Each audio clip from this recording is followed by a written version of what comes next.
Bahasan metode inferensi. Jadi masih di tema penentuan kesahihan suatu argumen.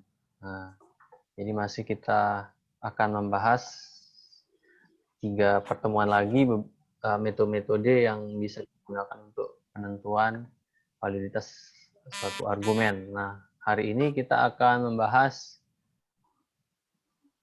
pembahasan yang berjudul inference method atau metode inferensi.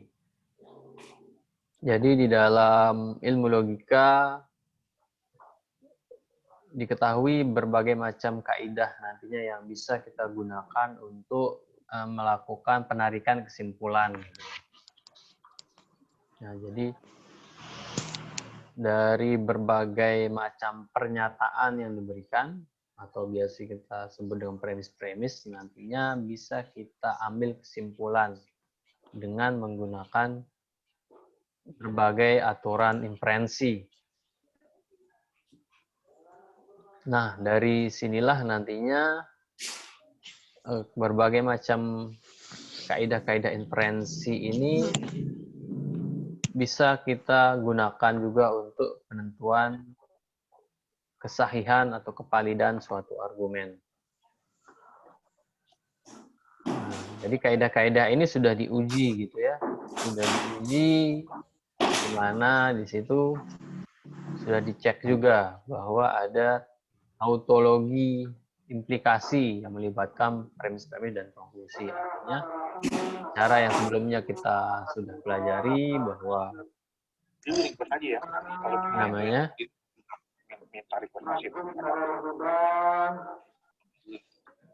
masih banyak yang ini ya, saya ini dulu ya, saya mute semua. Dia bikin sendiri yang model ayamnya. Masih banyak suara yang masuk ini, mengganggu sekali.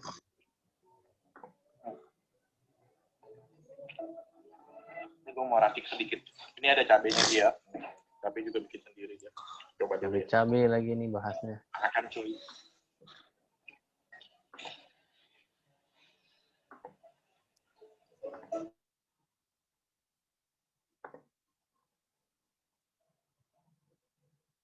Oke, kita lanjutkan.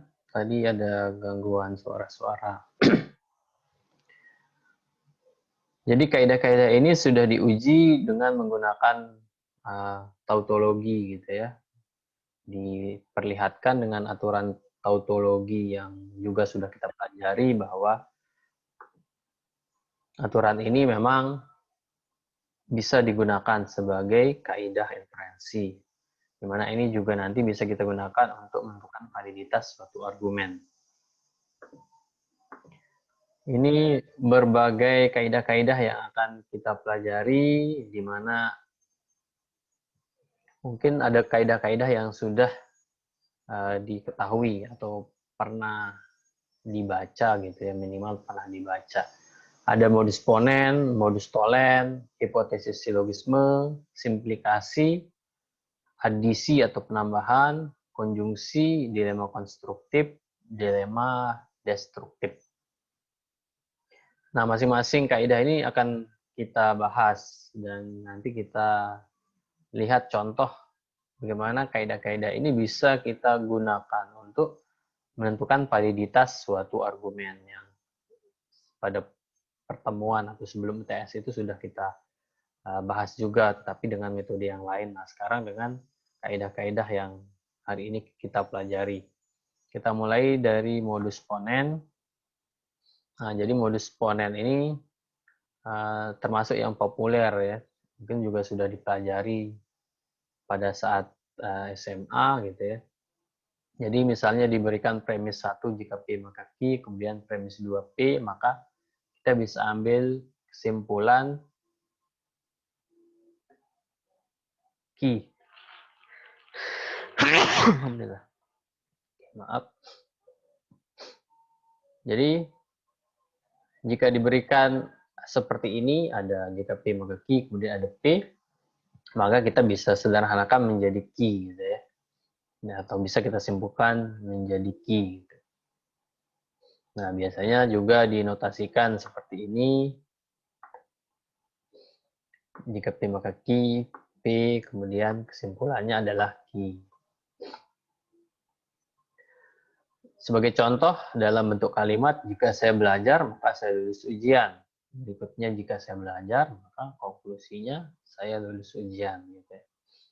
Nah, ini modus ponen ini bisa dilihat juga validitasnya ketika kita menggunakan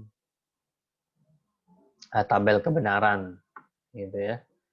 Bisa dilihat di contoh-contoh sebelumnya juga itu salah satunya juga ada yang menunjukkan itu modus ponen. Kalau kita lihat bukti atau proof untuk modus ponen ini ya seperti ini, dibentuk dengan cara mencari baris atau kolom keseluruhan dari ini, apakah true, false, ataukah campuran. Dan di sini didapatkan true semua, artinya benar semua, artinya ini adalah tautologi gitu ya. Jadi sudah diuji untuk modus ponen ini. Nah, bagaimana kita menggunakan modus ponen ini untuk menentukan validitas suatu argumen? Nah, misalnya, buktikan validitas argumen di bawah ini. Jika pintu kereta api ditutup, maka lalu lintas terhenti, gitu ya. Nah, pintu kereta api ini biasanya di Jawa sana, kalau di sini tidak ada, gitu ya. Kota-kota besar biasanya ada aja lintasan. Jadi kalau pintu kereta api ditutup, lintasan kereta api gitu maksudnya, maka lalu lintas terhenti karena memberikan kesempatan untuk kereta lewat gitu, sehingga nanti ditutup dulu.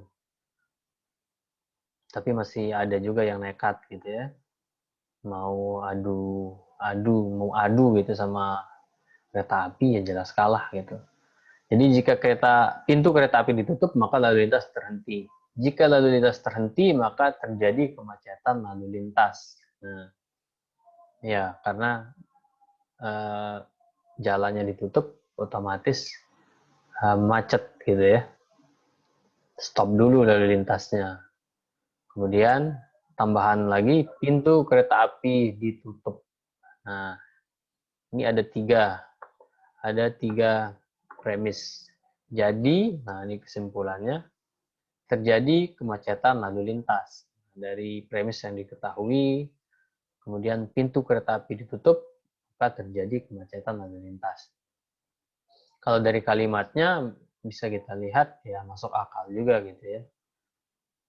Kalau tadi kereta api ditutup lalu lintas terhenti, jika terhenti maka terjadi kemacetan. Tadi pintu kereta apinya ditutup, ya sudah berarti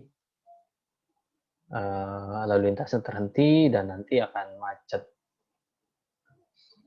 Nah, untuk bisa menyelesaikan dengan kaidah inferensi, ya pertama kita harus rubah dulu ke bentuk notasi simbolis atau notasi logika.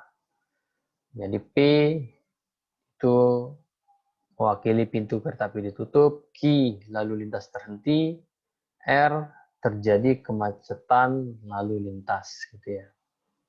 Sehingga kalau kita kembalikan ke soalnya, maka kita dapatkan premis 1 jika P maka Q, ya. Jika P maka Q. Kemudian jika Q maka R gitu ya.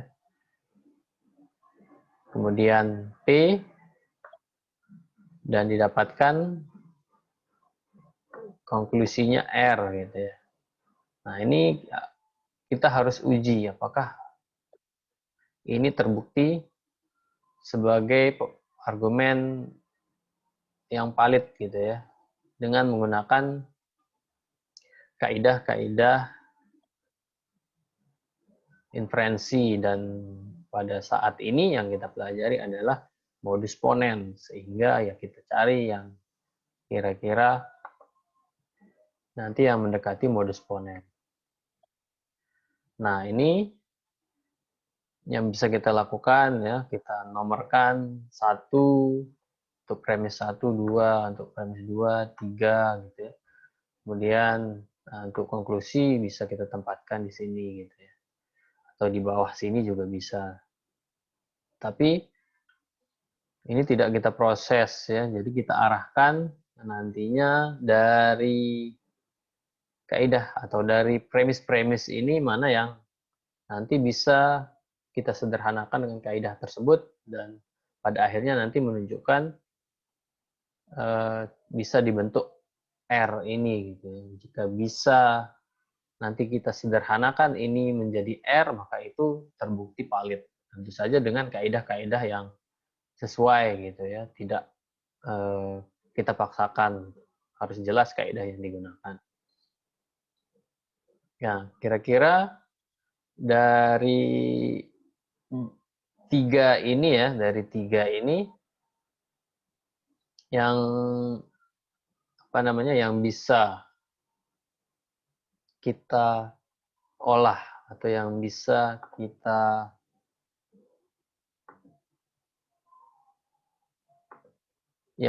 kita sederhanakan dengan kaidah. Dan saat ini kita mempelajari modus ponen. Kira-kira nomor berapa ini? Nomor 1, 2. 1 dan 2. 1, 2 kita pakaikan apa ini? Saat ini kita mempelajari modus ponen ya. Jadi modus ponen tadi itu bentuknya jika P gitu ya. Ada satu premis jika P maka Q, kemudian ada P, kita bisa ambil untuk berikan kesimpulan bahwa ini adalah Q gitu ya. Berarti di sini yang bisa adalah 1, 3. 1 dan 3 ya. Jadi kita harus pintar melihat polanya kira-kira apa yang bisa kita gunakan, dan yang pertama ya yang setelah kita pikirkan ini apa yang bisa kira-kira ya 1, 3, karena sekarang kita menggunakan modus ponen ya sehingga kita arahkan. Sehingga saya bisa membuat sekarang baris keempat. Baris keempat ini yaitu saya mengoperasikan 1 dan 3 gitu, 1,3 dengan menggunakan modus ponen sehingga saya dapatkan Q. Nah, seperti itulah cara pembacanya gitu ya nanti ketika mengerjakan. Jadi 4 kita lanjutkan dari yang di atas ini. Jadi nomor 4 ini merupakan proses antara 1 dan 3. Di mana 1, 3 ini menggunakan modus ponen yang menghasilkan Q gitu ya. Setelah kita dapatkan ini, kita lihat lagi gitu ya. Mana dengan tambahan 4 ini, mana yang bisa kita proses. Sehingga tujuannya tetap ingin mengarahkan ke R ini gitu. Kira-kira mana berikutnya? 2 dan 4. 2 dan 4. Oke ya, sudah ketemu polanya ya. 2 dan 4. Nah, 2 kita tambahkan baris kelima bahwa diproses nomor 2 jika Q maka R dengan nomor 4 yaitu Q, di mana di sini Q-nya kan sama sehingga cocok dengan modus ponen sehingga didapatkan adalah ini R gitu ya, di mana ternyata R ini sesuai dengan kesimpulan yang diberikan di awal gitu ya, yang diuji. Nah, jika bisa seperti ini, maka argumen ini adalah valid gitu ya, bisa terbukti. Validitas argumen ini bisa terbukti. Ada yang ditanyakan sampai di sini? Untuk modus ponen dulu ya, masih ada nanti yang Permisi Pak, ya silakan. saya mau bertanya, apakah modus ponen itu hanya P implikasi Q, turun P jadinya Q, apakah bentuknya hanya itu saja atau ada yang lain? Bentuknya ya ini saja ya. bentuknya ini saja, tapi jangan berpaku harus P, harus Q gitu ya. Bisa saja nanti ini apa gitu ya. Ini hanya format awalnya gitu. Bisa saja nanti misalnya seperti di soal ini gitu ya. Tadi kan QR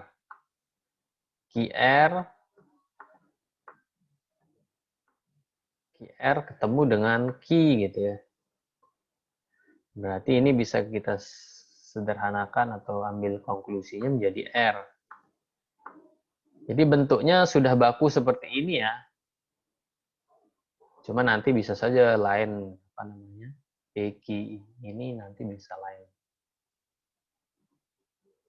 Kalau bentuknya yang lain nanti bisa masuk ke kaidah yang lain.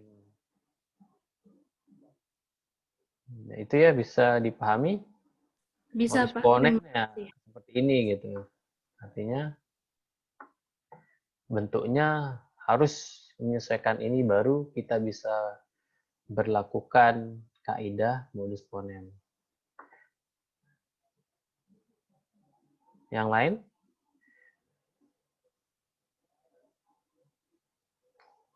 Kalau tidak ada kita next, masih banyak kaidah yang lain. Oke, berikutnya yang kedua adalah modus tolen gitu ya. Modus tolen ini mirip-mirip pada modus-modusnya dengan modus ponen tadi, dan itu juga melibatkan ada implikasi. Nah, ini yang jadi premis satu sama ya dengan yang tadi. Jika P maka Q gitu ya. Jika P maka Q. Kemudian datang premis kedua yaitu negasi Q. Gitu ya, negasi Q. Maka dapat kita ambil kesimpulan itu adalah negasi P. Nah, ini aturannya gitu ya. Formatnya dari modus tolen ini. Kalau diberikan contoh dengan menggunakan kalimat, ya misalnya, jika hari hujan, maka saya memakai jas hujan. Saya tidak memakai jas hujan, berarti hari tidak hujan, gitu kan? Nah, jadi di sini melibatkan negasi pada premis kedua, tetapi negasinya itu ya proposisi kedua dari premis satu ya. Kalau modus ponen kan posisi pertama ini yang jadi premis keduanya sehingga bisa turun Q. Nah, kalau ini negasi Q premis keduanya yang berlawanan yaitu negasi Q dan bisa kita tarik konklusinya adalah negasi P. Jadi jika kita lihat, perhatikan jika P terjadi maka Q terjadi. Jika Q tidak terjadi maka P juga tidak terjadi. Nah, ini yang ditunjukkan oleh modus tolen gitu ya. Kalau ini misalnya negasi P misalnya ya. Nah, ini tidak memenuhi modus tolen, jadi harus proposisi keduanya yang dinegasi. Formatnya atau bentuknya seperti ini gitu ya. Ini untuk pembuktiannya ya sama dengan menggabungkan premis-premis dengan konjungsi diimplikasikan terhadap konklusinya, dicari tabel kebenaran dan nanti didapatkan ini adalah tautologi. Ini sebagai pengujian untuk modus tollens ini gitu. Nah, bagaimana kita menggunakan modus tollens ini di argumen yang diberikan untuk menguji argumen tersebut? Buktikan rangkaian argumen berikut. Nah, ini langsung diberikan notasi logikanya sehingga tidak perlu penerjemahan di sini. Nah, di sini ada 4 premis. Jika P maka Q, jika Q maka R, jika negasi P maka S, negasi R. Konklusinya adalah S. Gitu ya. Ini konklusinya. Sehingga kita akan mencari dari 4 premis ini, apakah bisa kita arahkan menjadi S dengan bantuan kaidah yang kita pelajari. Dan saat ini, tadi kita mempelajari modus ponen dan ini modus tolen. Jadi ya, gunakan modus tolen atau modus ponen jika ada gitu ya. Karena yang lain kan belum diajarkan. Jadi 2 itu yang yang digunakan di sini. Oke, dari 1, 2, 3, 4, berikutnya 5 ini mana kira-kira yang bisa kita proses? Melihat 2 pola. 2 sama 4. 4. 2 sama 4 Ya, hasilnya Miki. 2 dan 4 gitu ya. Berarti udah mulai kelihatan nih bentuknya. Karena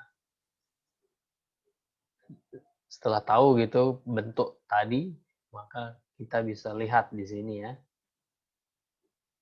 Nah, di sini diinginkan atau nomor 5 berarti nomor 2 dan 4 kita proses. Nah, 2 dan 4 dengan menggunakan modus tolen yang saat ini kita sedang bahas dan didapatkan adalah negasi Q. Jadi, jika Q maka R, kemudian negasi R, maka negasi Q yang menjadi kesimpulannya.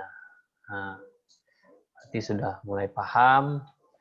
Berikutnya, tetap menggunakan premis 1, 2, 3, 4. Sekarang ada tambahan bantuan 5 gitu ya. Nah, kira-kira mana yang bisa kita olah? 1 dan 5. 1 dan 5. Oke, di sini kita bisa melihat pola kaidah ya dari nomor 1 dan 5 ini yang di sini masih menggunakan modus tolen gitu ya. Nah, 1 ini dan 5 ini polanya tadi dengan modus tolen sehingga bisa diambil kesimpulannya adalah negasi P. Gitu ya. Tujuan kita adalah S, berarti masih belum ketemu gitu ya. Sehingga kita cari lagi kira-kira mana 3 dan 6. Modus Ponen. nomor 3, 3 sama dan 6.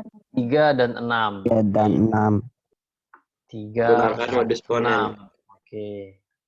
Ya, benar ini menunjukkan pola modus ponen di mana negasi P maka atau jika negasi P maka S ini dioperasikan dengan negasi P di mana proposisi pertama negasi P ini sama gitu ya. Jadi polanya modus ponen itu ya tetap seperti itu walaupun di sini misalnya negasi P ketemu nanti negasi P ya karena nilainya sama berarti ini bisa diproses dengan modus ponen. Nah, ini yang kita dapatkan S sesuai dengan apa yang diberikan soal yang harus kita uji gitu ya. Karena bisa dari 4 premis ini bisa kita turunkan menjadi S dengan kaidah-kaidah yang benar sesuai, berarti argumen ini adalah argumen yang valid. Ada yang ditanyakan sampai modus tolen ini? Jadi baru 2 kaidah yang kita pelajari.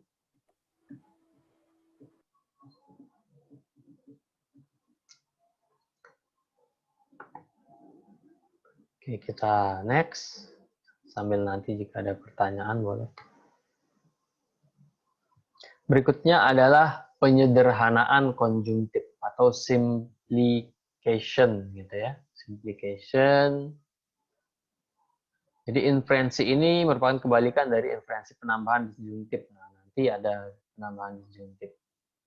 Jika beberapa kalimat dihubungkan dengan operator dan konjungsi, maka kalimat tersebut dapat diambil salah satunya secara khusus. Gitu ya. Nah, inilah mengapa dinamakan penyederhanaan dari suatu preposisi yang dihubungkan oleh konjungsi. Kita bisa ambil salah satu, kita bisa ambil salah satu preposisi atomiknya gitu ya, atau penyusunnya sesuai kebutuhan ya. Jadi tidak istilahnya tidak sesuai keinginan, tetapi sesuai kebutuhan soal gitu ya. Kebutuhan soal menginginkan nanti ini ketika saya sederhanakan ini nanti bisa saya proses. Nah, jadi seperti itu baru kita lakukan penyederhanaan konjuktif ini. Jadi harus kita lihat polanya, baru kita lakukan simplikasi. Nah ini notasinya misalnya P dan Q, bisa kita ambil P atau bisa kita ambil Q gitu ya. Seperti ini.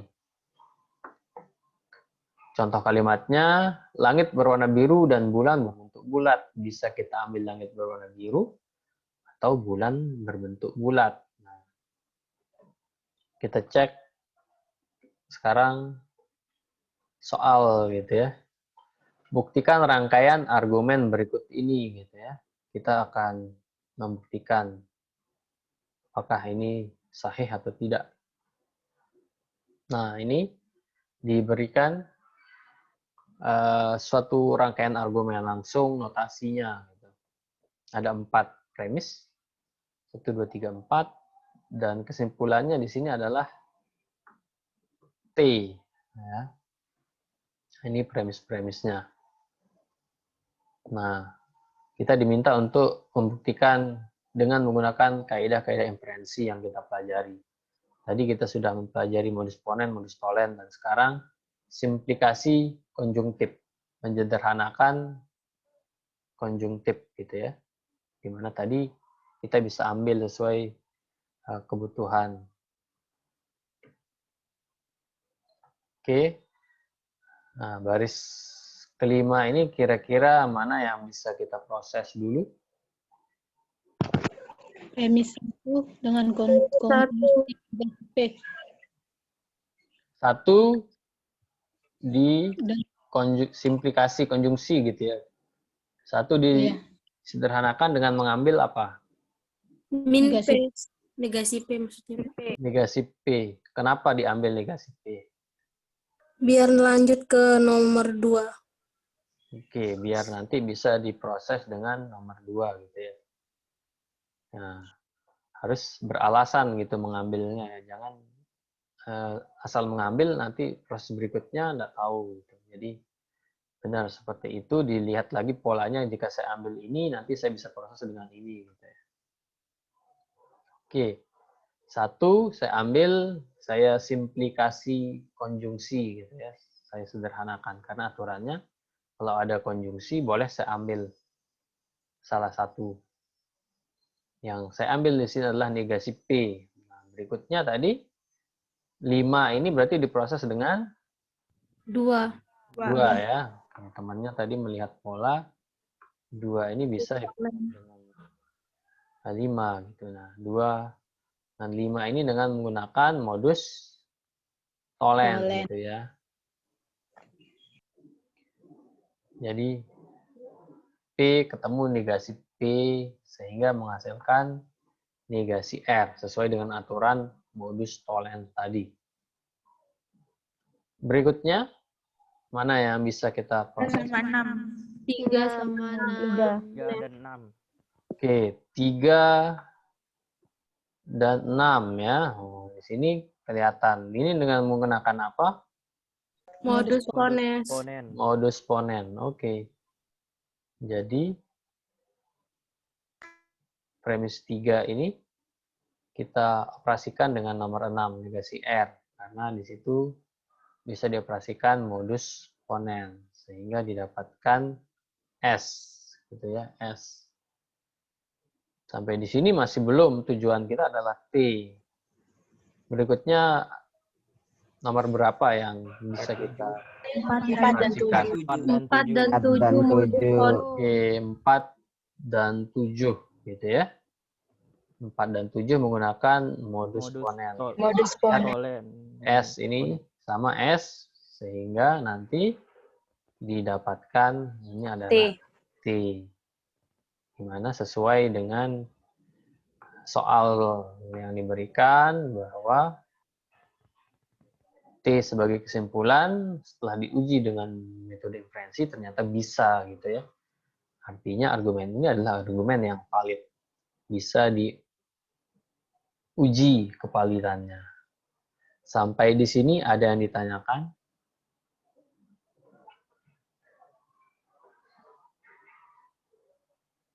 Jadi ini sama dengan apa dulu yang ekuivalensi ya. Ekuivalensi itu bisa kita proses kalau kita tahu ilmunya gitu ya.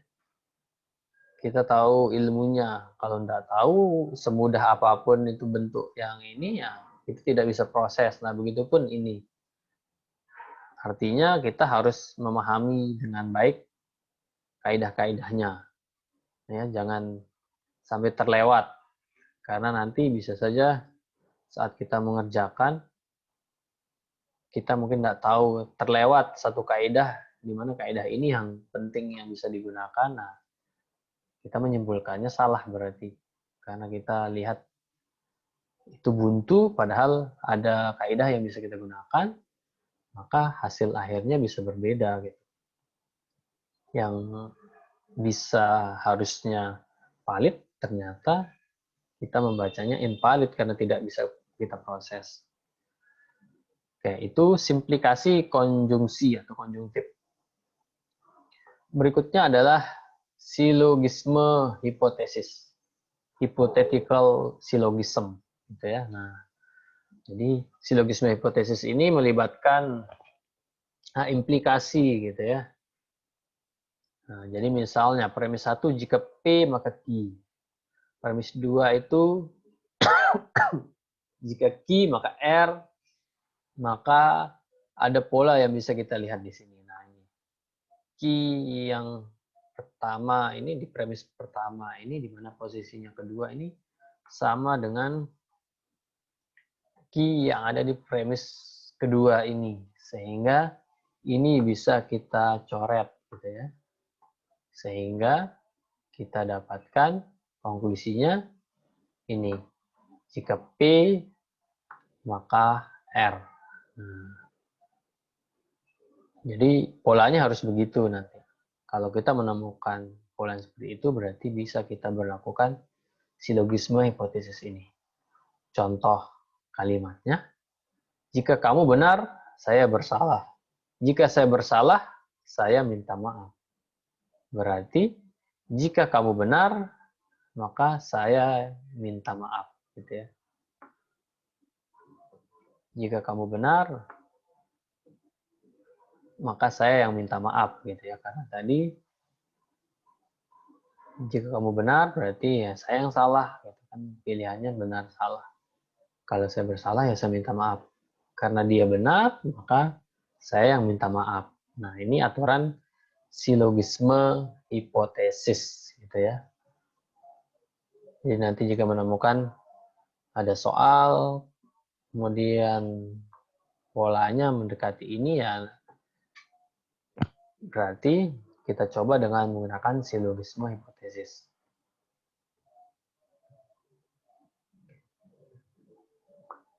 Contoh soalnya yang di atas ini pengujian ya, tautologi. Sudah diuji juga, ini ada tautologi. Diberikan berbagai macam atau diberikan satu argumen dengan premis-premis dan kesimpulan. Ya, ini adalah soalnya. Jika kamu mengirim pesan email, maka saya akan menyelesaikan menulis program. Bila kamu tidak mengirim pesan email kepada saya, maka saya akan cepat tidur. Jika saya cepat tidur, maka saya akan bangun dengan perasaan segar. Nah, ini mungkin tugas kondisinya tugas kelompok mungkin ya, temannya nanti mengirim bahan melalui email. Kalau dikirim, kalau ada kirimannya di email berarti ada bahan untuk menulis program. Kalau tidak, ya tidak perlu menyelesaikan program, berarti cepat tidur. Kalau cepat tidur, ya besoknya bisa bangun pagi dengan badan yang segar, gitu ya, perasaan yang segar. Nah, kesimpulan, bila saya tidak menyelesaikan menulis program, maka saya akan bangun dengan perasaan segar. Nah, ini kita buktikan dengan kaidah-kaidah inferensi yang sudah kita pelajari, utamanya hypothetical syllogism atau silogisme hipotesis. Karena masih belum berbentuk notasi, maka kita perlu terjemahkan. P, kamu mengirim pesan email. Q, saya menyelesaikan menulis program. R, saya cepat tidur. S, saya bangun dengan perasaan segar. Saya bangun dengan perasaan segar. Berikutnya, kita satukan notasi ini sesuai dengan yang sudah kita tentukan. Kita kembalikan ke masing-masing premis ini untuk mendapatkan proposisi yang utuh dari premis-premisnya. Nah, ini yang kita dapatkan. Jika P, maka Q. Jika negasi P, maka R. Jika negasi R, kok negasi? Jika R, maka S. Kesimpulan yang diinginkan di sini adalah jika negasi Q, maka S. Nah, kira-kira apa yang bisa kita olah di sini? Pola, ada ketemu enggak pola gitu ya, yang bisa kita olah sehingga nanti bisa kita arahkan menjadi konklusi yang diberikan di soal.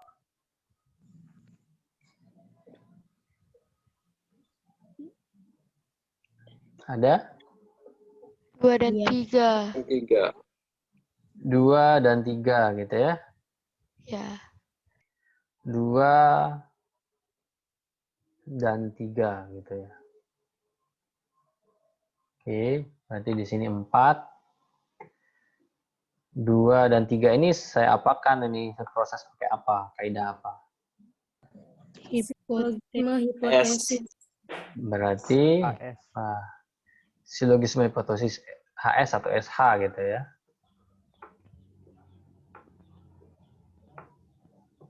Jadinya apa sekarang? Berarti saya mendapatkan apa? Negasi P, implikasi S. Berarti negasi P Maka S. Maka S. aplikasi terhadap S, gitu ya. Karena kita lihat polanya di sini kan. Nah, R ini sama. Oke.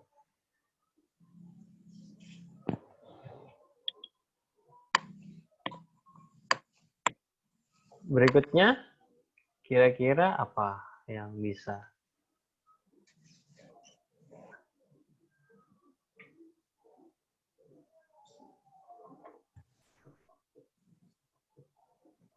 Satu dan 4.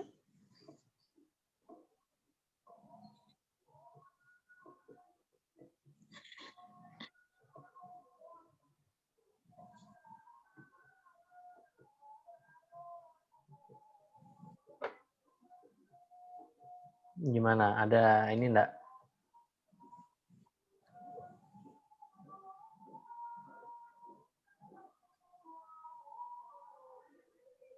Oke, ini memang ada hukum yang ini apa namanya?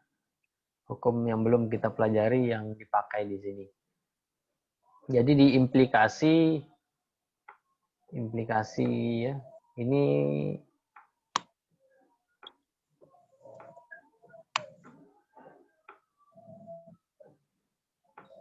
harusnya dulu kita pelajari di setelah implikasi, tetapi di slide itu tiba-tiba atau slide-nya itu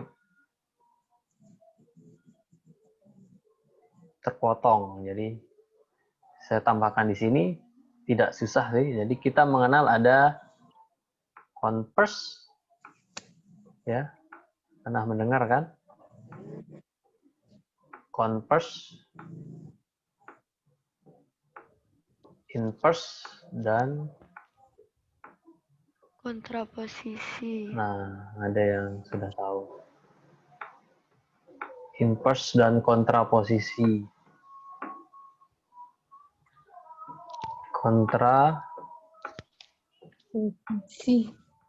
Kontraposisi. Jadi ini varian gitu ya. Varian variasi dari suatu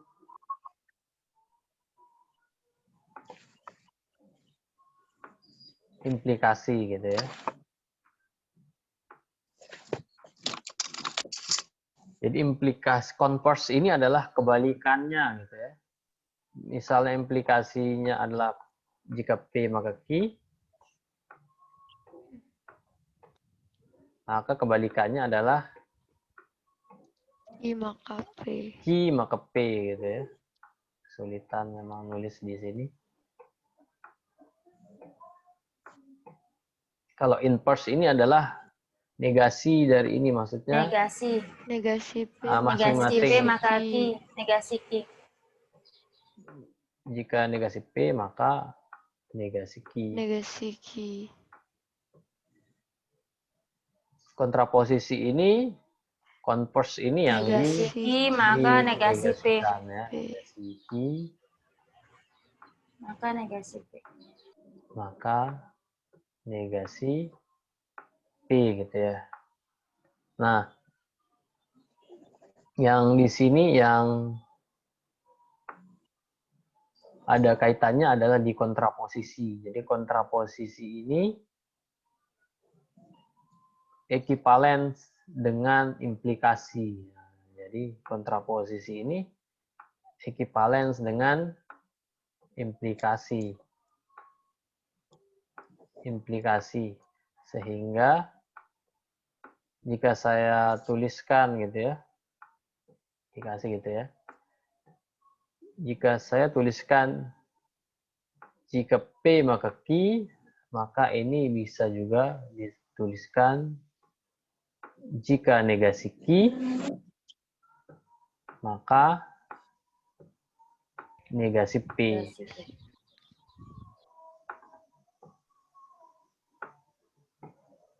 Ekivalen. Nah, itu yang digunakan di sini. Sehingga saya perlu menambahkan itu di sini gitu ya.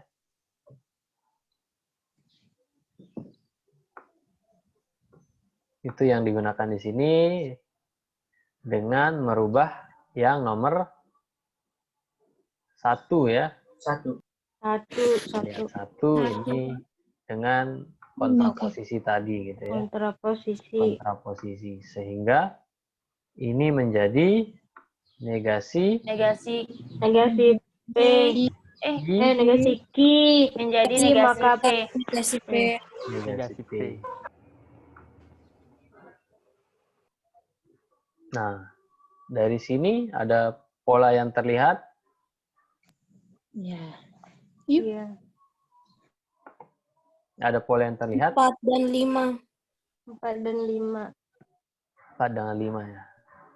Jadi memang terkadang bisa kita temukan posisinya seperti ini ya. Nah, di sini kan tidak kelihatan ya. Tidak kelihatan. Tetapi kalau kita balik misalnya, kalau kita balik negasi Q,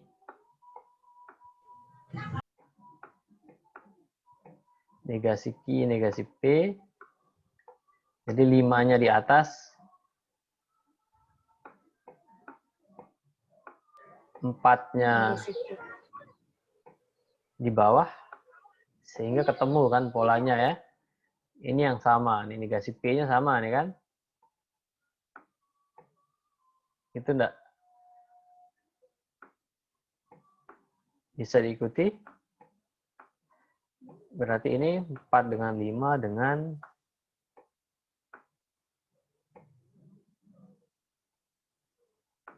silogisme hipotesis. Sehingga menghasilkan ini apa? Negatif. Lampu lagi tuh. Bapaknya keluar.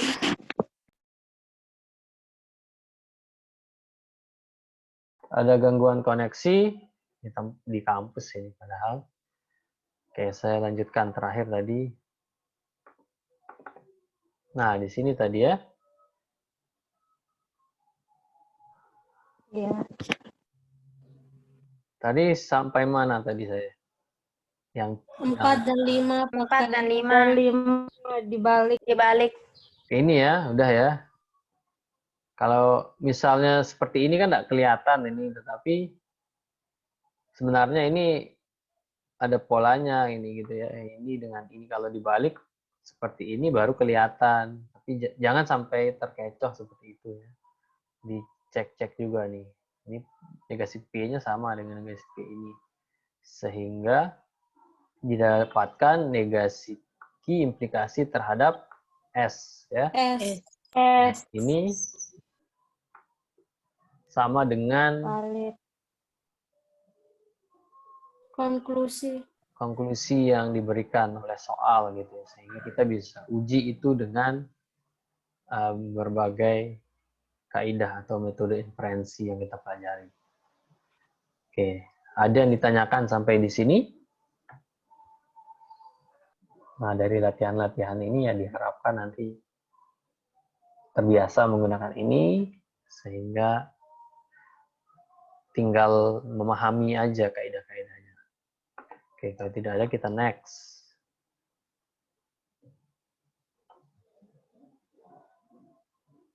Berikutnya kaidah yang kita pelajari yaitu silogisme disjungsi. Sesuai dengan namanya, berarti di situ ada disjungsi gitu ya. Misalnya diberikan premis 1 P atau Q, kemudian premis 2 negasi P gitu ya.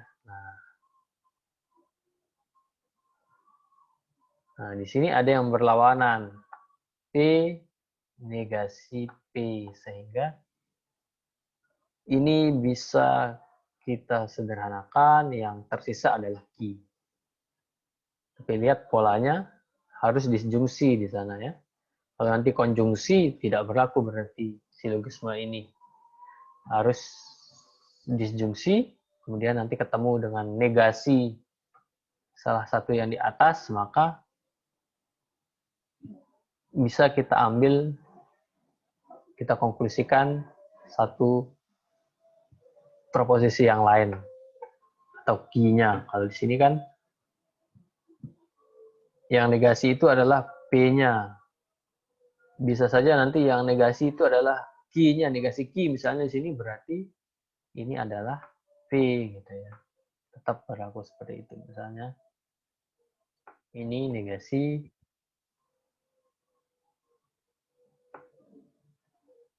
Q gitu ya. Maka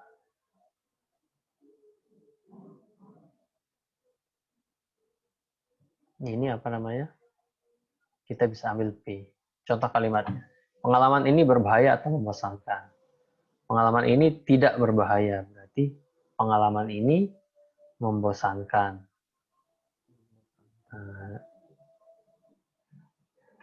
Itu contoh kalimat. Nah, ini yang tadi ya. Kalau ini kan Q ketemu dengan negasi Q. Maka P yang kita ambil. Sama juga yang di sini pengalaman ini berbahaya. Kalau tadi kan tidak membosankan. Tidak membosankan berarti ini berbahaya. Karena ini dicoret sama ini yang bisa kita ambil adalah pengalaman ini berbahaya. Kita lihat contoh. Buktikan validitas argumen berikut. Saya pergi ke Palembang atau berlibur ke Pemalang. Saya tidak ke Palembang, tapi mengikuti kursus di Pemalang. Jadi, saya berlibur ke Pemalang gitu ya. Nah, ini kita tentukan PQR-nya, saya pergi ke Palembang, saya berlibur ke Pemalang, saya mengikuti kursus di Pemalang. Nah, ini dua premis. Kemudian diberikan konklusi. Kita buktikan apakah ini bisa kita olah menggunakan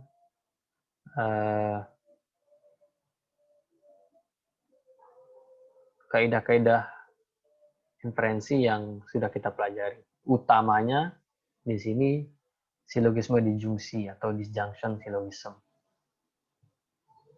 Kira-kira 3 ini apa?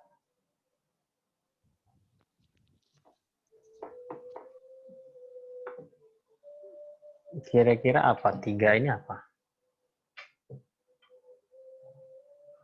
Ingat juga kaidah-kaidah yang sebelumnya yang kita pelajari. Bisa saja itu yang bisa kita gunakan.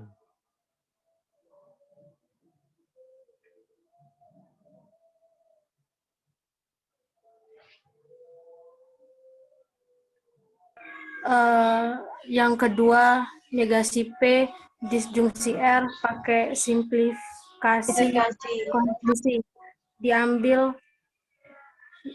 Diambilnya negasi P. Oke, ada temannya yang memberikan cara bahwa yang kita ambil itu adalah, kita proses itu adalah premis 2 dengan menggunakan simplikasi konjungsi ya. Yang simplikasi berarti kaitannya dengan konjungsi ya. Sehingga untuk kebutuhan soal ini yang kita ambil adalah Negasi P. negasi P. Oke.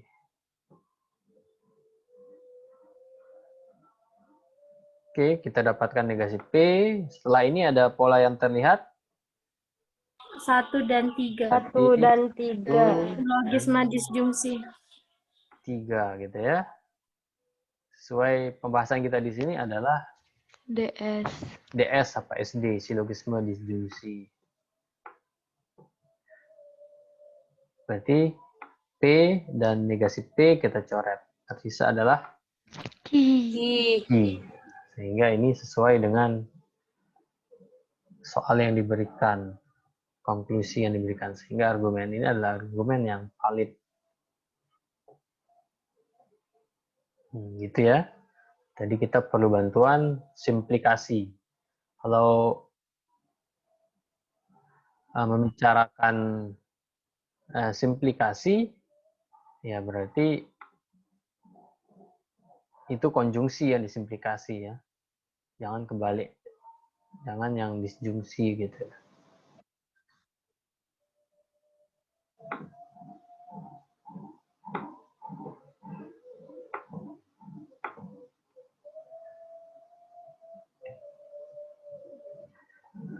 Kemudian berikutnya ada yang dinamakan dengan penambahan atau addition gitu ya. Kalau addition ini kaitannya dengan disjungsi ya.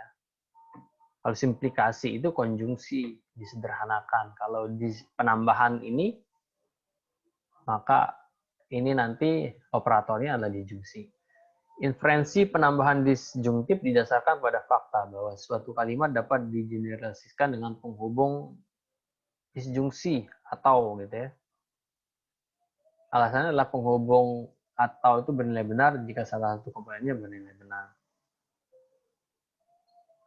Misalnya saya mengatakan langit berwarna biru yang bernilai benar, maka saya juga bisa menambahkan langit berwarna biru atau bebek adalah binatang menyusui.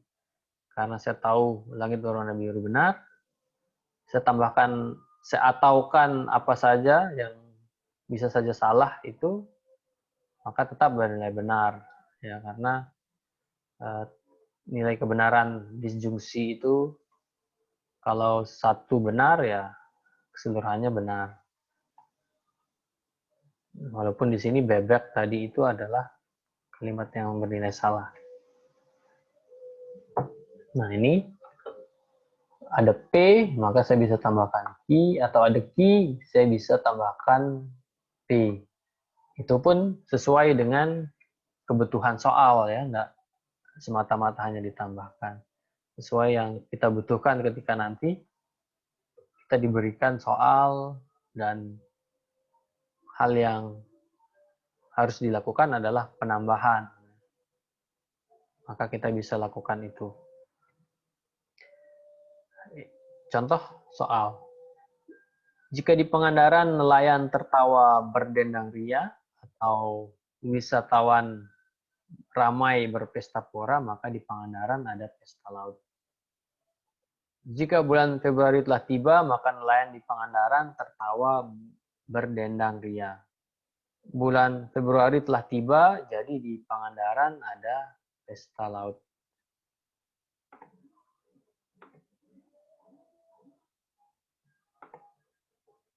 Jadi itu soal yang diberikan.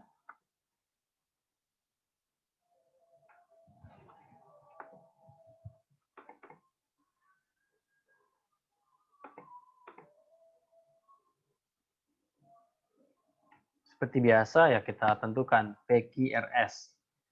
Karena di sini ada 4 preposisi atomik yang ada sehingga kita jadikan PQRS.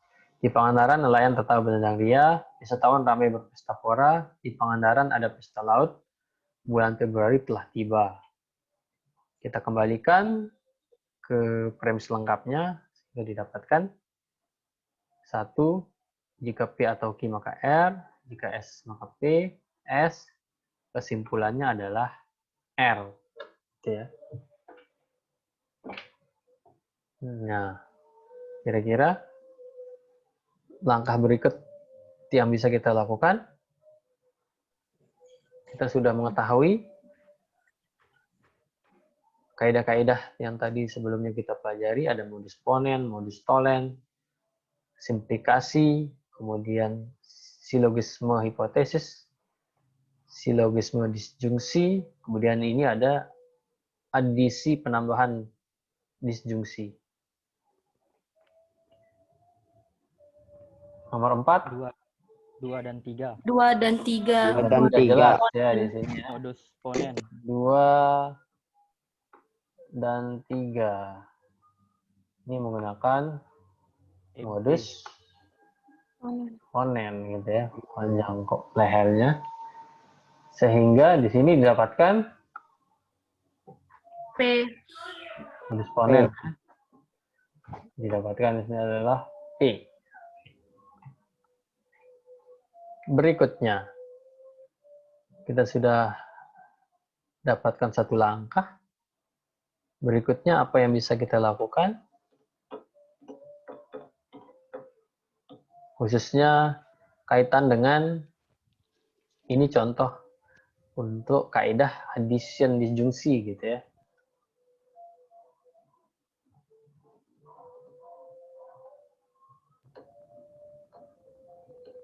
Jadi kita di sini dapat gitu ya. P. P ini sudah kita dapatkan.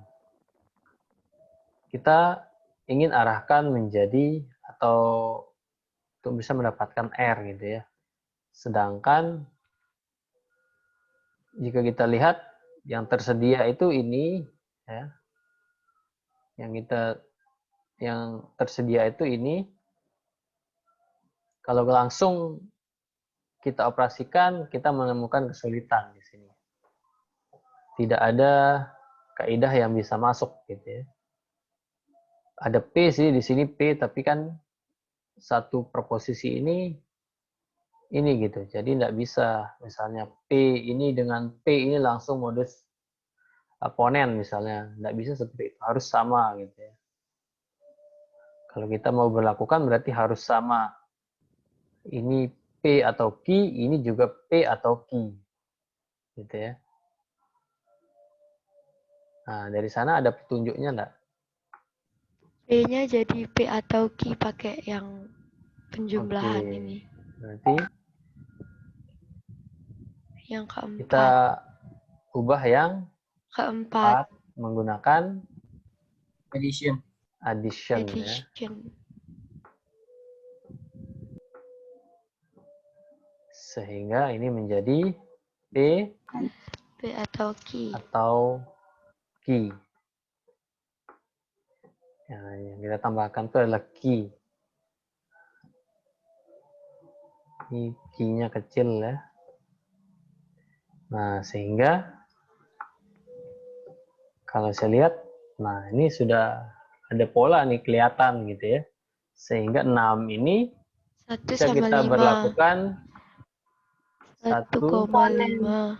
dengan menggunakan Disponen. Modus MP. Disponen. Modus ponen. MP. menghasilkan R. Nah, ini kan sama ada ruas kirinya udah sama nih. Sehingga baru bisa kita proses. Nggak boleh sebagian-sebagian. Sehingga kita bisa arahkan atau mendapat R gitu ya. Sehingga argumen ini terbukti valid gitu.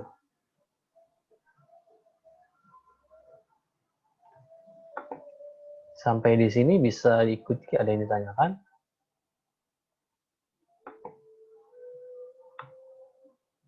Gampang ya, bisa diikuti. Konjungsi. Nah, berikutnya selain ada simplikasi konjungsi, ada juga kaidah konjungsi. Konjungsi itu sendiri gitu ya. Nah, aturannya jika ada P, jika ada Q, maka kita bisa konjungsikan sesuai kebutuhan soal. Jadi ada P, ada Q di premis ya. Jadi di premisnya harus ada seperti itu. Tidak muncul tiba-tiba gitu ya. Karena tadi kan yang contohnya ini apa namanya? Ini kan P atau Q ini saya bebas tambahkan Q itu apa. Kalau konjungsi harus berada di nomor ini gitu ya. Misalnya tadi S ada P, karena ada S dan P ini berarti konjungsi bisa saya lakukan di sana. Tidak bisa tiba-tiba masuk. Jadi premis satunya P, premis duanya ada Q atau premis berapa aja, ya ini, maka keduanya bisa dikonjungsikan. Buktikan rangkaian argumen berikut. Nah, seperti ini.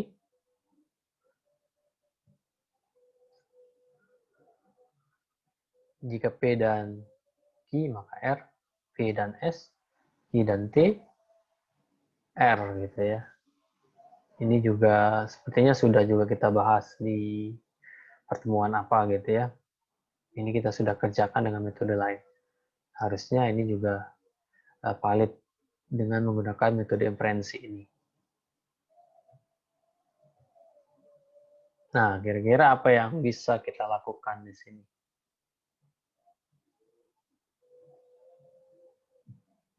Kita ingin mencapai R ini gitu ya dengan premis-premis yang diberikan.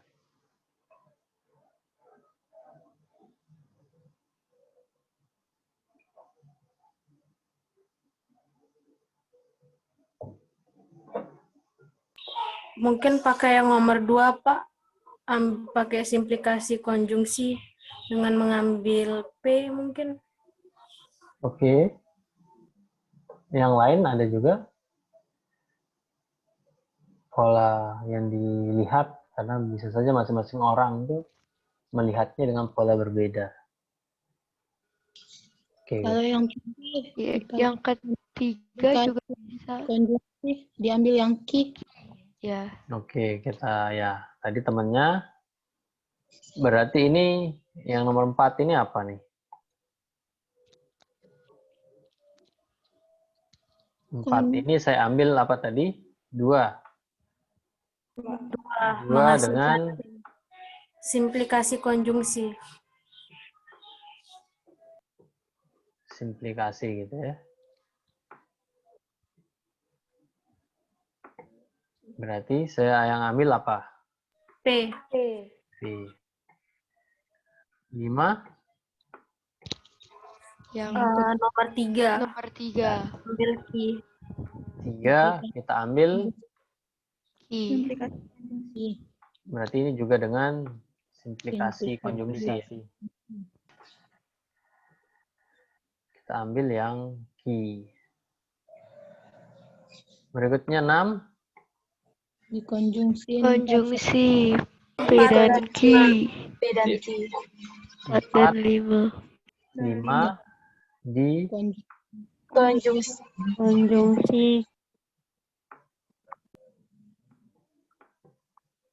konjungsi. Sehingga ini menjadi P Dan P konjungsi Q. ki. Di mana ini kaitannya dengan yang nomor 1 ya. Nomor 1. Oke. Di langkah ke-7 adalah berarti 1 dan 1,6.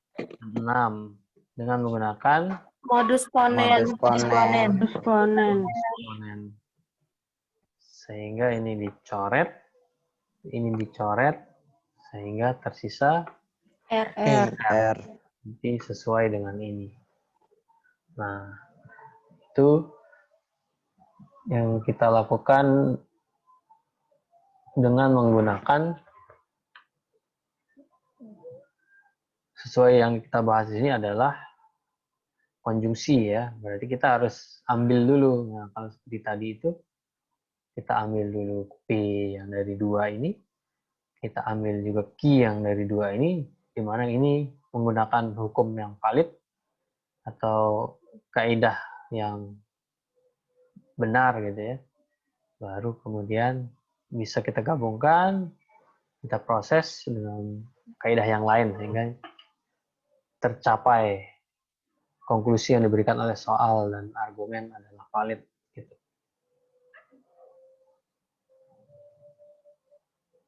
Oke, semoga bisa diikuti. Kalau ada pertanyaan silakan.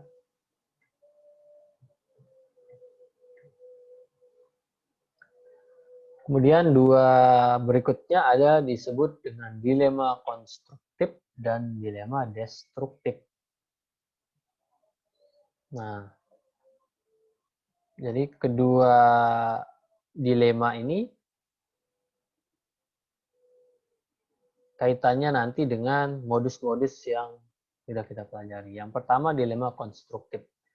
Nah, dilema konstruktif ini misalnya premisnya seperti ini, ada jika P maka Q dan jika R maka S, kemudian di bawahnya itu premisnya P atau R. P atau R, maka kita bisa konklusikan Q atau S. Jadi jika kita perhatikan, ini merupakan kombinasi 2 argumen modus ponen gitu ya. Nah, argumen modus ponen. Misalnya PQ ketemu dengan P ini. Jika R maka S ini, RS ini ketemu dengan R. Sehingga yang didapat kesimpulannya adalah Q atau S. Nah, ini kombinasi 2 modus ponen. Contoh, jika hari hujan, aku akan tinggal di rumah. Tetapi jika teman datang, aku pergi berbelanja. Hari ini hujan atau teman datang.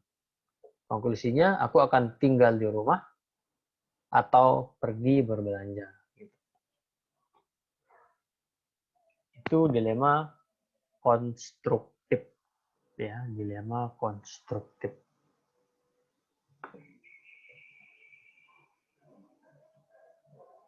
Nah, ini contoh soal. Jika purnama telah hilang, maka malam menjadi gelap gulita. Jika malam semakin larut, maka angin bertiup semakin dingin. Purnama telah hilang atau malam semakin larut. Jadi, kesimpulannya, Malam menjadi gelap gulita atau angin bertiup semakin dingin. PQRS kita tentukan. Kita kembalikan ke bentuk premis-premisnya. Nah, 1, 2, 3 premisnya. Konklusinya adalah Q atau S. Nah, ternyata di sini langsung aja 1, 2, 3 itu menggunakan dilema konstruktif. Nah, kalau kita lihat polanya seperti ini ya bisa kita gunakan langsung dilema konstruktif.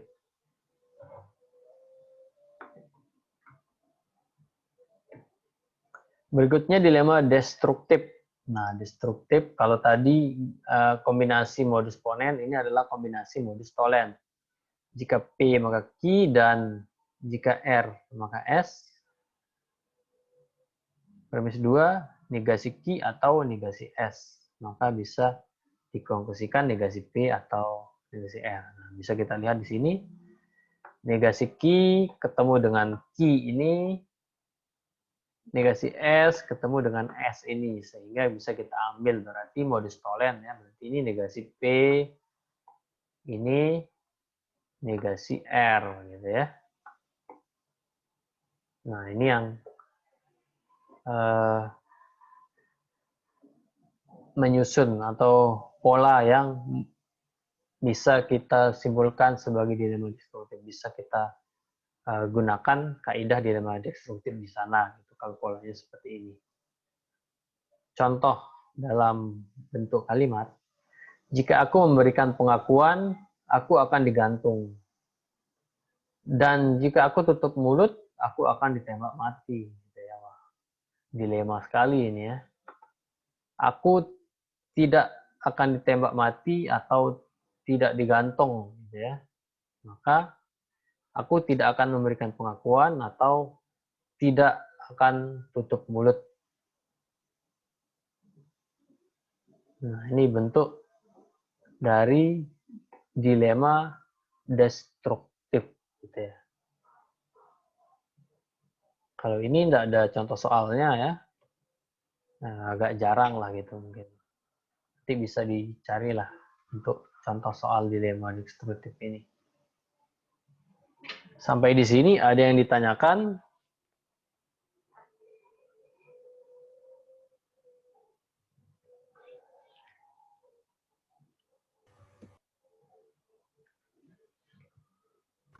Sudah jelas, Pak.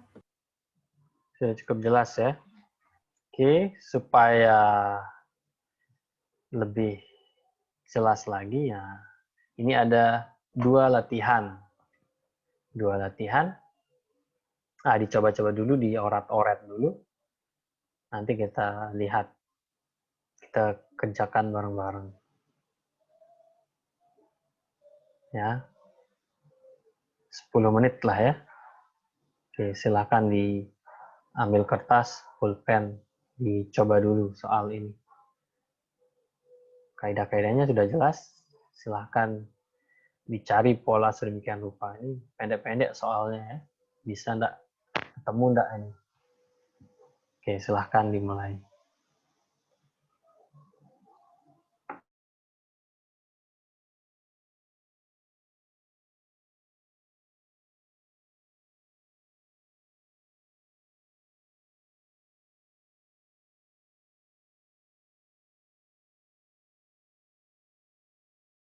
Dahulu.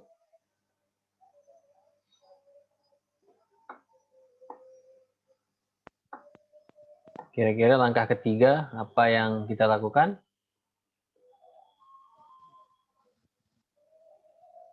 Yang tadi sudah. Nomor 1 disimplikasi konjungsikan. 1. Diambil.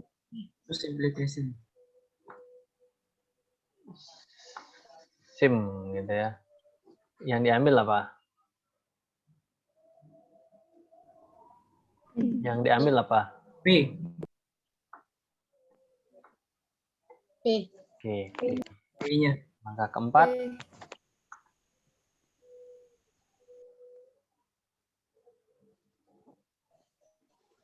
Maka Yang keempat 3 berikutnya diadis. Addition. Aku konjungsiin. yang 3 Yang 3 diadisiankan. Yang 3 adisi. simplikasi. 3 simplikasi gimana? Ada adisi, ada Enggak, Pak. simplikasi.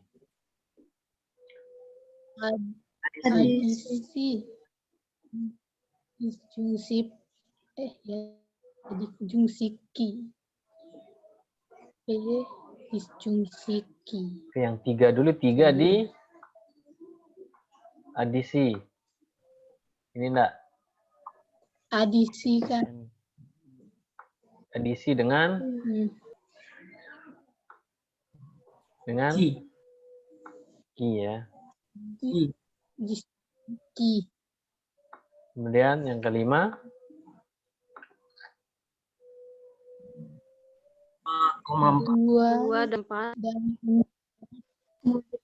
dua eksponen. Responen. dan 4 diempirkan. MP menghasilkan R. Sehingga tersisa adalah R. Oke. Ada yang menggunakan cara lain? Sama, Pak. Sama ya. Karena bisa saja masing-masing orang menemukan cara berbeda misalnya. Yang penting kaidahnya benar ya boleh gitu. Hasilnya misalnya sama gitu ya. Kaidah-kaidahnya juga sesuai yang kita pelajari. Jangan sampai dipaksakan gitu ya.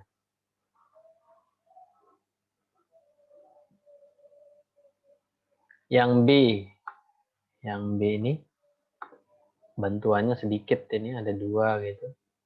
Dan nanti kita arahkan menjadi negasi B. Oke, langkah pertamanya di sini yang ketiga, apa yang kita lakukan kira-kira? Implikasi kontraposisi untuk premis 1. Oh, ini di 1 di kontraposisi gitu ya. Iya, Pak.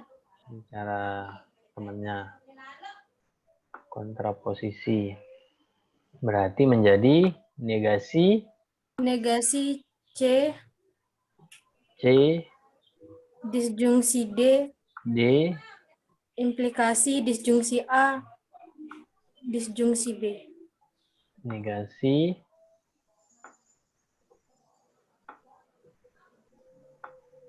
A atau B. Oke, seperti ini kan. Negasi dalam kurung C dan D ini kan. Implikasi terhadap negasi dalam kurung A atau B.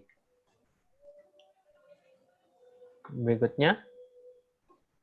Enggak, dia diubah dulu, Pak. Diubah ke? Jadi negasi C, disjungsi negasi D. Oke. Dimasukin dulu. Berarti ini di C atau? Negasi C, ya atau negasi D. Implikasi negasi A, konjungsi negasi B. Negasi A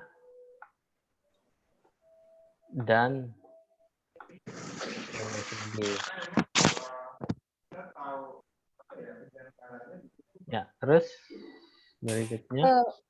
Premis 2-nya kita addition negasi C, disjungsi negasi D. Yang 4 ini gimana? Kita addition di premis 2, jadinya 2. negasi C, disjungsi negasi D.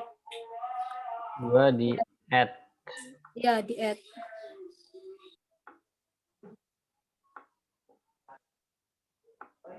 Oke. Berarti ini negasi C. Negasi C, disjungsi negasi D. Negasi D. Oke. Berikutnya.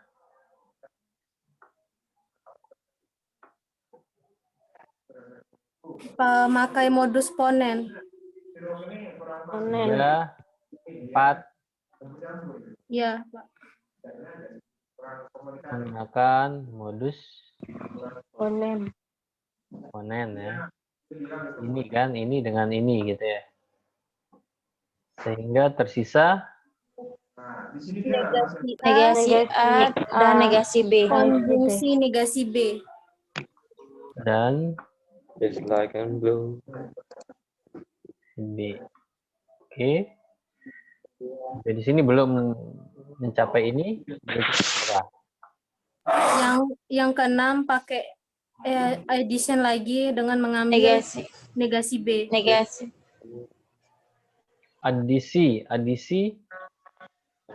Adisi apa simplikasi?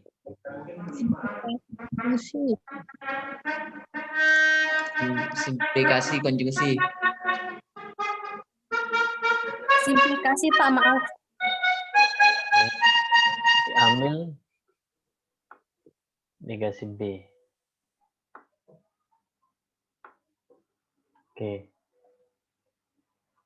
Jadi kaidah-kaidahnya sesuai, yang kita gunakan itu sesuai dari yang tadi kita bahas. Mungkin ada yang cara lain mungkin? Saya ada cara lain, Pak. Oke. Pertamanya itu dari negasi C itu di add disjungsi, add konjungsi sama negasi D.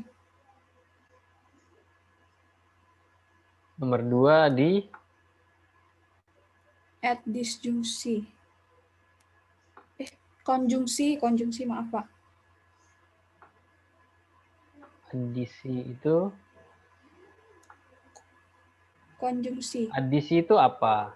Konjungsi Adisi apa? itu Disjungsi? Ditambahkan dengan konjungsi. Kalau adisi bukan dia disjungsi. Adisi itu kan untuk disjungsi. Kalau simplikasi untuk konjungsi. Berarti ini gimana maksudnya? Ini negasi C di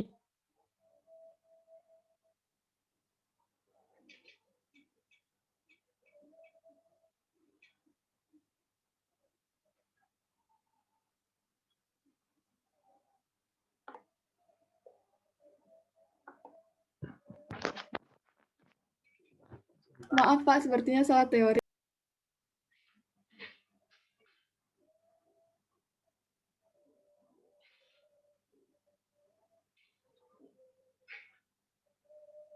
Oke, berarti ini ya, apa namanya? Masih yang cara pertama tadi berarti ya. Oke, yang lain lagi mungkin siapa tahu ada yang punya cara lain dan menggunakan hukum lain atau kaidah lain bisa jadi kan.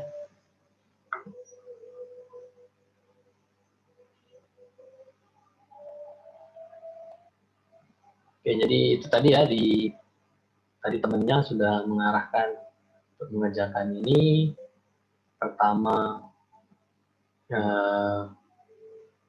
kontraposisi tadi ya, yang ekivalen dengan ini, kita balik, kita negasikan. Kemudian kita tempelkan negasi yang di luar, masukkan gitu ya, mendapatkan ini. Kemudian tadi dari dua ini lakukan adisi. Adisi ini untuk disjungsi ya. Adisi disjungsi tambahkan dengan negasi D gitu. Yang dibutuhkan itu negasi D, sehingga boleh kita tambahkan negasi D. Kemudian kita menemukan pola antara 3 dan 4 itu bisa kita proses gitu ya, dengan menggunakan modus ponens, karena proposisi pertama yang nomor 3 ini sama dengan yang nomor 4, sehingga bisa kita coret gitu ya. Coret, tersisa negasi A dan negasi B. Kemudian dengan aturan simplikasi itu bisa dilakukan untuk konjungsi. Nah, di sini kita mendapatkan konjungsi, ya berarti bisa kita berlakukan di sini dengan mengambil negasi B. Karena kita ingin membuktikan gitu ya, apakah bisa disimpulkan negasi B dari permisi ini. Ternyata bisa. Sehingga dari sini ya argumen tersebut adalah valid gitu.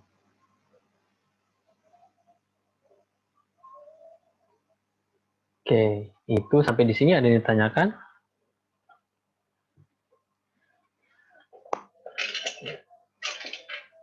Ya, jadi nanti ya tinggal memahami ininya sih, apa namanya? Memahami kaidah-kaidah inferensinya, kalau bisa dihafalkan gitu ya, dan dipahami gitu, sehingga berikutnya nanti bisa lebih mudah melihat pola-polanya. Oh, ini bisa kaidah ini nih misalnya, atau yang ini gitu. Berikutnya ini ada lagi ya. Nah, ini nanti dikerjakan sendiri aja. Nanti kita bahas pertemuan berikutnya ya. Ini ada nomor 2 dan nomor 3 ini. Nah, lumayan besar sih ini. Oke, ini nanti bisa dikerjakan, nanti dicek di slide yang saya upload ya. Tadi saya lihat sudah ini apa namanya? Pemahamannya sudah baik. Ya tinggal dipertajam lagi gitu. Oke, sampai di sini ada yang tanyakan? Absensi jangan lupa sebelum saya Permisi, tutup. Pak. Ya. Permisi, Pak. PPT-nya belum di-post, Pak. Ya, setelah ini saya posting ya file materi hari ini. Ya, siap, Pak. Oke. Yang lain mungkin ada yang ditanyakan? Presensi, saya ingatkan sekali lagi supaya nanti tidak ada yang japri-japri gitu, saya belum absensi. Oke, demikian untuk pertemuan hari ini ya. Silahkan setelah ini mungkin menunggu peralihan mata kuliah yang lain, bisa dicoba-coba yang 2 dan 3 ini. Oke, terima kasih atas perhatiannya. Selamat pagi. Assalamualaikum warahmatullahi wabarakatuh. Waalaikumsalam warahmatullahi wabarakatuh. Waalaikumsalam warahmatullahi wabarakatuh. Makasih, Pak.